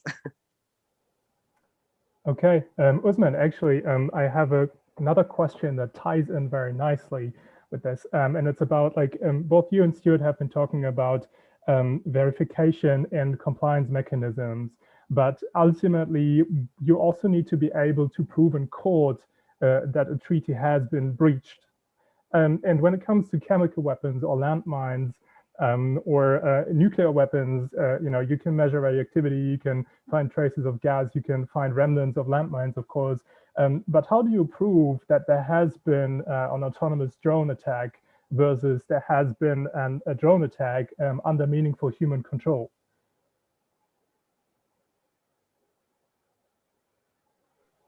Is that a question for me? Yeah, Shall I have a go? you and Well, look, Stuart, as I said a bit in the beginning, I don't have a background in disarmament, don't have a background in artificial intelligence. What I can do is make an analogy to my background in human rights. So I was a human rights practitioner, and we used to have, we still have, the European Convention on Human Rights. And so, for example, one of the articles of that convention is everyone has the right to a reasonable family life. And that's a very broad kind of statement. And that would be tested in court with individual circumstances, individual family issues. Some would have mental health difficulties, physical health difficulties, children that they were dependent over, adults that they were dependent over. Every case was different, but that shouldn't prevent us from having a statement by which judges can actually test the operation, the ability of a judge to actually evaluate the pros and the cons, the ups and the downs of each individual case. Now, when we're speaking about the campaign's policy on positive obligations and all of the different parameters that one should take into account, spatial and temporal factors, the environmental factors, the human-machine interaction, you know, each case will be different, but that should not prevent us from having a statement that says we should have meaningful human control, and that can be tested over time in different cases with different types of weapons. And so that's the importance of having a legally binding framework, which empowers judiciaries and creates a powerful normative framework, which governments feel like they need to, oblige. So that they can make those evaluations, produce policy statements, talk to each other in the UN, have these conferences, discuss, are we actually meeting these rules?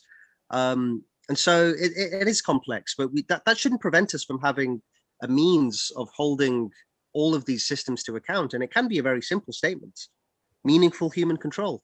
That's it. Okay, I'm just getting a lot of answers. Thank you, Ousman. A lot of answers from Meredith and Stuart saying that only because, you know, we don't know every eventuality, that doesn't mean we should not get this treaty on the way. I don't know if Meredith or Stuart would like to comment further on this, or particularly Stuart, if you would like to maybe talk about the technical aspects of proving that a breach has happened. So I think it's quite hard actually to prove that a breach has happened after the fact. One obvious way would be, look, 1 million weapons were used and you guys only have 10 human controllers. So obviously you weren't controlling them individually. So I think the right target is really the design of weapons and the manufacturing and sale of weapons, that we ban weapons that have certain capabilities, and we require weapons to be designed in certain ways, and that seems to me to be the right kind of target. And as with chemical weapons, that we have the legal framework, and we can actually target companies, as has been done under the CWC, that are trying to circumvent those bans. But on the question of teeth, I think one has to be a little careful here. There is, I think, a reasonable request from countries like the US that if there is going to be a treaty, it has to be verifiable and enforceable, because otherwise you create the incentive to cheat. And I think the experience with the Biological Weapons Convention says, in fact, yeah, that's right, it does happen. But a treaty can have teeth that maybe are too much. So the Comprehensive Nuclear Test Ban Treaty, the CTBT, has extremely strong teeth. It basically says, look, if there's, if evidence is brought to the member states and the member states agree that the evidence is convincing, then basically that authorizes an invasion of your country and sequestration of 1,000 kilometers of territory to then conduct a full inspection on the ground to see if a nuclear weapon was tested in that 1,000 square kilometers. That's a very, very intrusive treaty. And that's one of the reasons why the treaty, there are other reasons, but it's one of the reasons why the treaty has not been ratified, because the US, the Republicans of the US Senate objected to such a great degree of overcoming of US sovereignty over its own territory. So I think one has to be realistic about what the treaty needs to look like for it to be agreed by the countries who need to agree to it. And I think we are not in a very strong position. Biological weapons were at the time in the late 70s not considered to be very effective as military strategic weapons. Chemical weapons had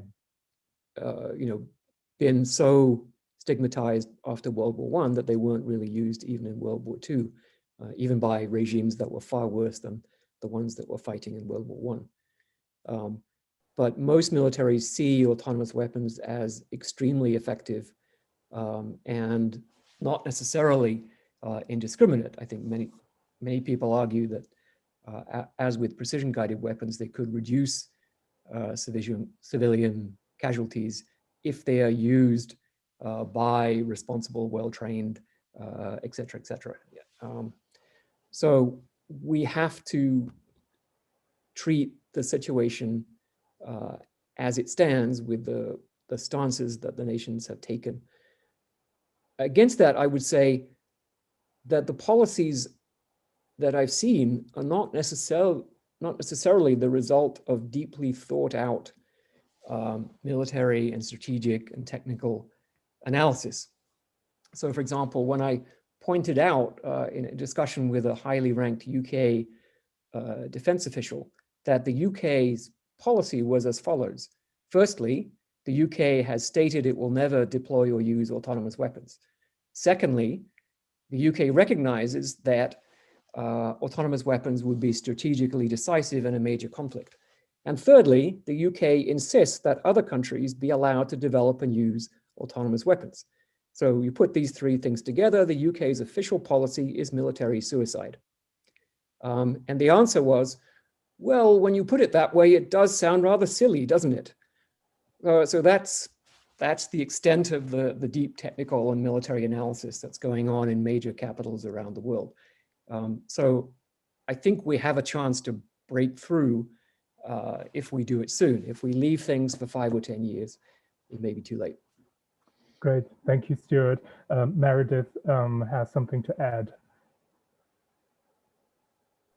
Yeah, I want to come back to the point around verification, which I think is really important and which I'd like to ground in a kind of more political economic framework around who are the actors that are producing these systems and what is the reality of who has access to understand how they're used and who would potentially be able to make claims that would verify these.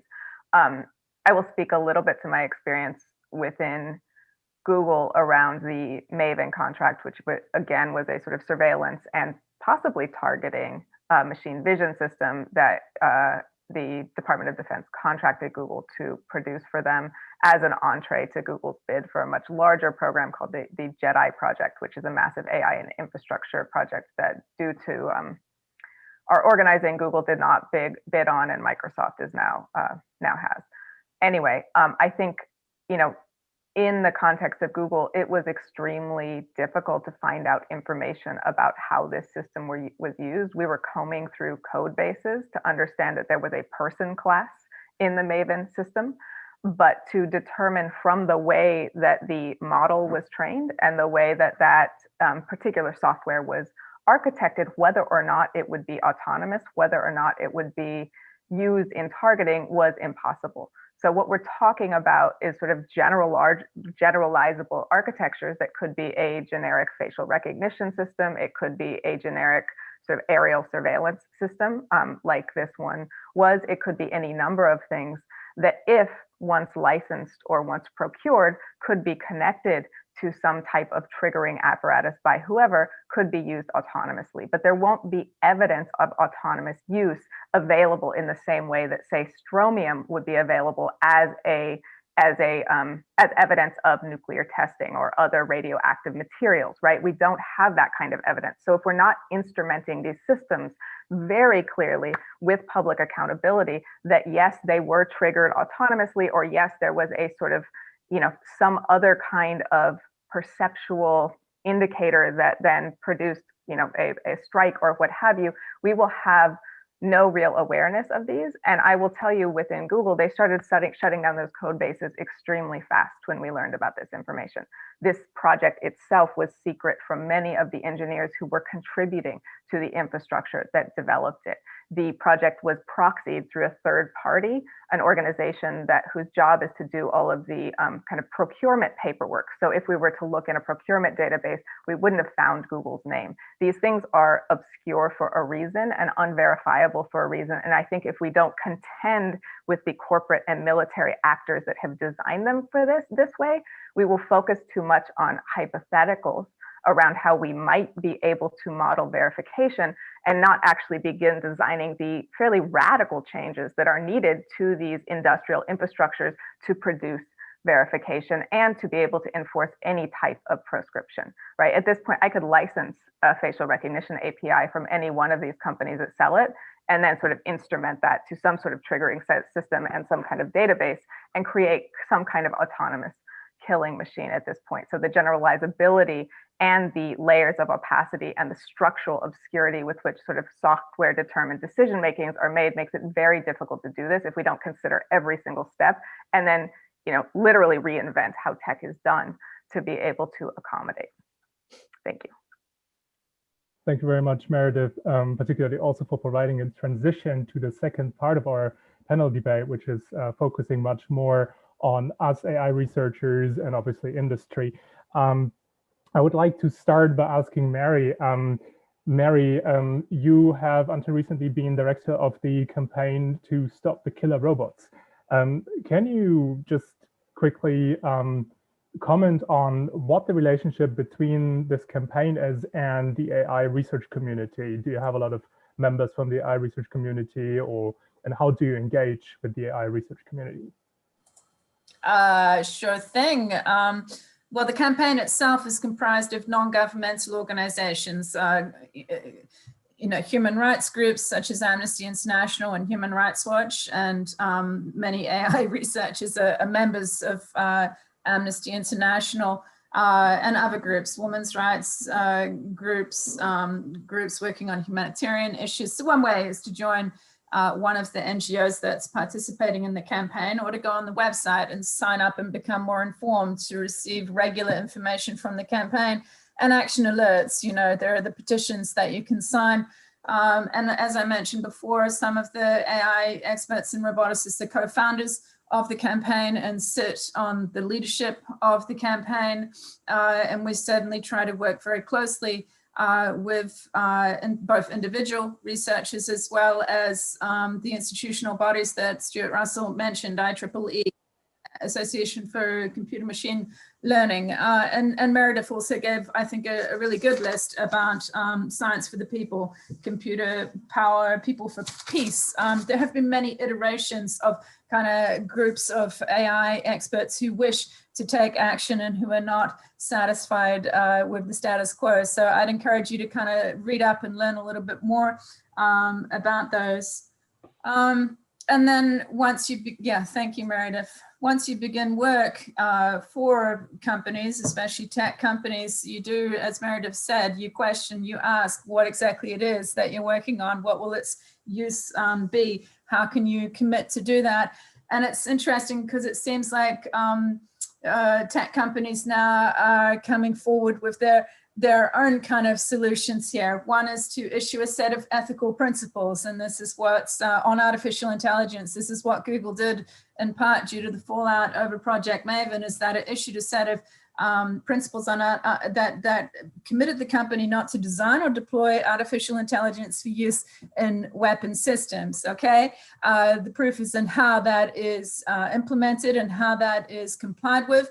But I, for one, welcome any statement such as that, any commitment such as that. And I saw it recently at Paravision, a facial recognition tech company who've got in their terms of sale agreement that it was their principles of ethical artificial intelligence, that they support the effort to prohibit lethal autonomous weapon systems. And then it came up again of Boston Dynamics, who deployed the policing robot in New York on a trial basis recently. They have terms of agreement that require the recipient of their robots not to weaponize them, not to arm them, and not to use them for such purposes. So these are kind of, and another step that the companies take is to hire an ethics officer. We're seeing that quite a bit at the moment, who can then explain these principles, these terms of sale agreements, these measures that they are taking. So you could call this lip service, you could call this superficial if you wish, but I think I'm more interested in looking at the companies who say that they are opposed to killer robots rather than the ones who defend them. And there are very few who defend them. I think I've seen Anduril's executive director talk about how much he loves working with the US military. And of course, there are huge questions about Palantir and its contracts. But I kind of see a movement here from the companies to do that. And partly because of that, it's driven by the financial sector and the investments that comes. And there's been a big move on what we call disinvestment by pension funds, banks, and other financial institutions to screen their investments for what they are buying and supporting to ensure that they are not being used in the production of prohibited weapons. And some of this is set, the kind of standard is set by groups like the Norwegian Pension Fund Global, which is the world's largest pension fund for the Norwegian people. But they have an ethics committee that screens all of their investments to ensure that they're not involving big tobacco, nuclear weapons, landmines, cluster munitions. And they've actually just kind of proposed the Norwegian government approve screening investments for potential use in lethal autonomous weapon systems, which is a form of preemptive screening. But this is another area where you have agency as well, is how you invest your funds. And I hope that you are making funds when you move into the private sector. That's great. So we can all get involved with various organizations, and there are a lot of movements going on both in the tech sector and in research. But I was wondering, as a doctoral student, I'm concerned that some of my work in multi-agent systems might be used for unintended purposes by the military. And now I'm, of course, thinking like, what can I do about this? So some ideas that I had was like some of the work that is published in conference proceedings, could that not have attached some sort of license restriction that this work cannot be used for laws, for example, or do I have to patent my methods, for example, to protect them from unintended purposes? I'm not sure whom of you would like to get back to this, but is there anything concrete that I can do right now to make sure my research does not contribute to a problem.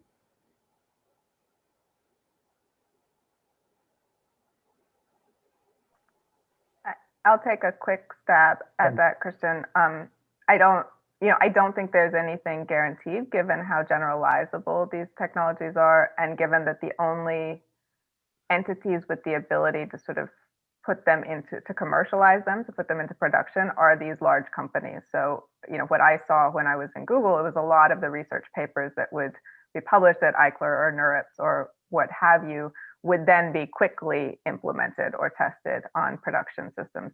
And it's hard to prevent that. And I don't know, and this would be an interesting question, would there be ways to affix licenses to research papers that says you can't sort of extrapolate this model or use the model from GitHub and then put it into production, because that's a very common practice. And I just don't, again, it's, once it's in production, is the aerial surveillance system for, development, or is it for, drone targeting? It's very difficult, again, to sort of verify with that level of contextual detail. But I do think it's something that would be worthwhile as a research effort with a committed group of people who are looking at how do we interrupt that sort of, academia to implementation pipeline that is so wholly unaccountable at this point.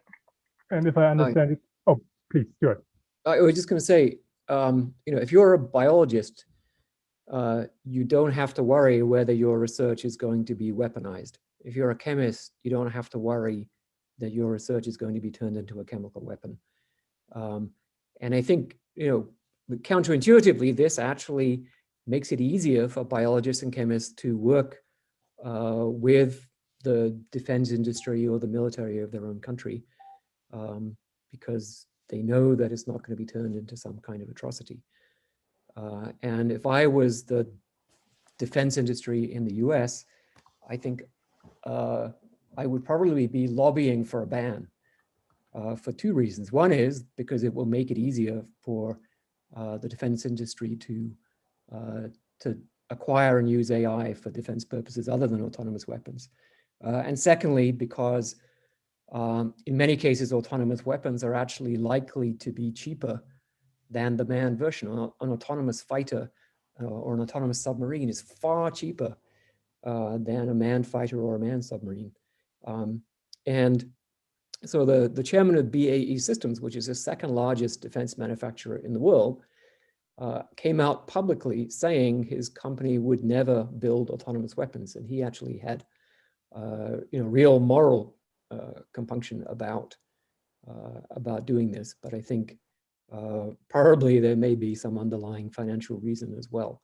But we don't see the same constraints on startup companies. So a startup company doesn't have a huge legacy business in manned defense systems, has no such constraints. And I think that's why we're seeing companies like Anduril and Palantir being very much in favor of developing autonomous weapons.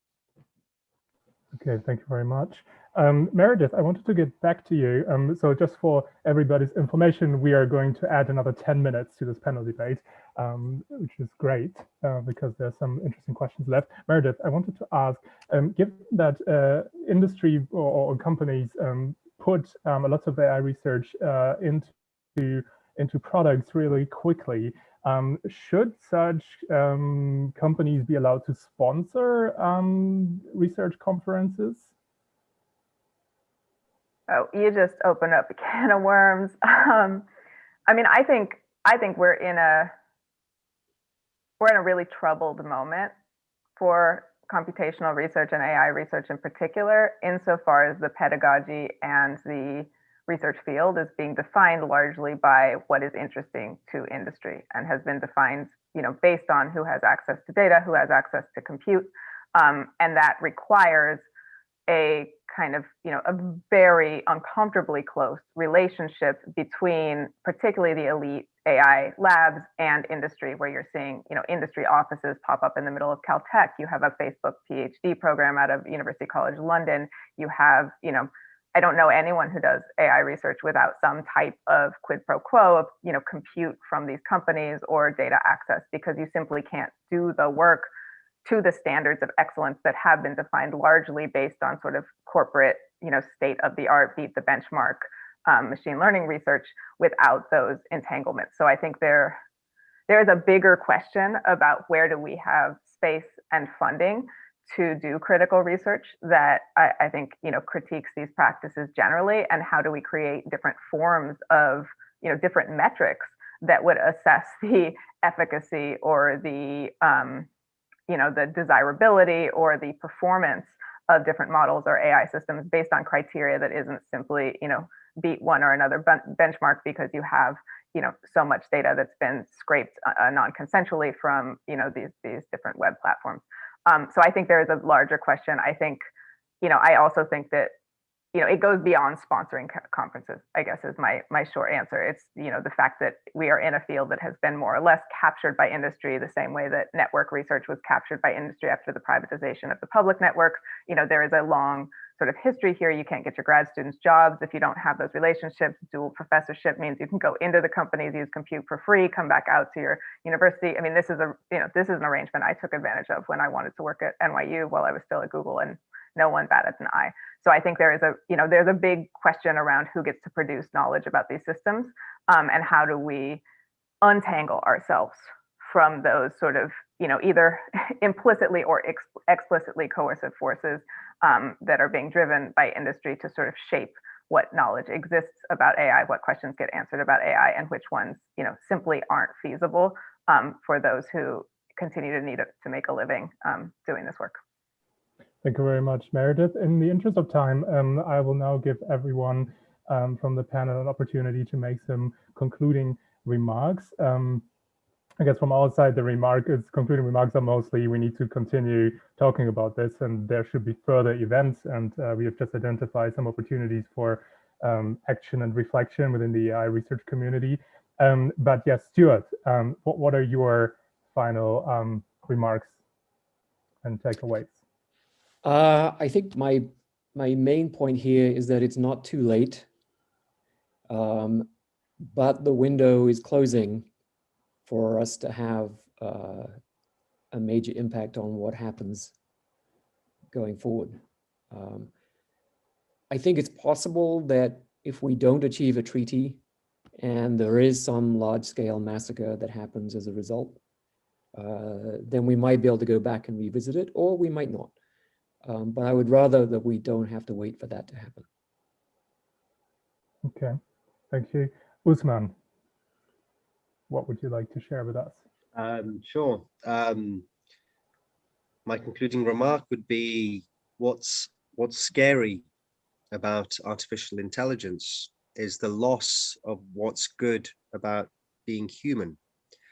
And I think over the last year, we've all experienced a very traumatic, very difficult time with COVID, with the loss of our social interactions, huge amounts of isolation and loneliness and worries about our families, about our friends. And I think myself, and I think many others have come through this, realizing how important it is to connect, to feel that we are connected.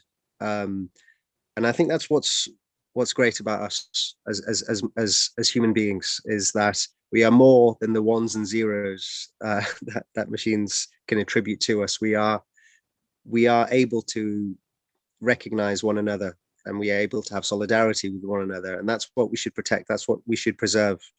And I think that's what's fundamental about this whole conversation is recognizing our common humanity.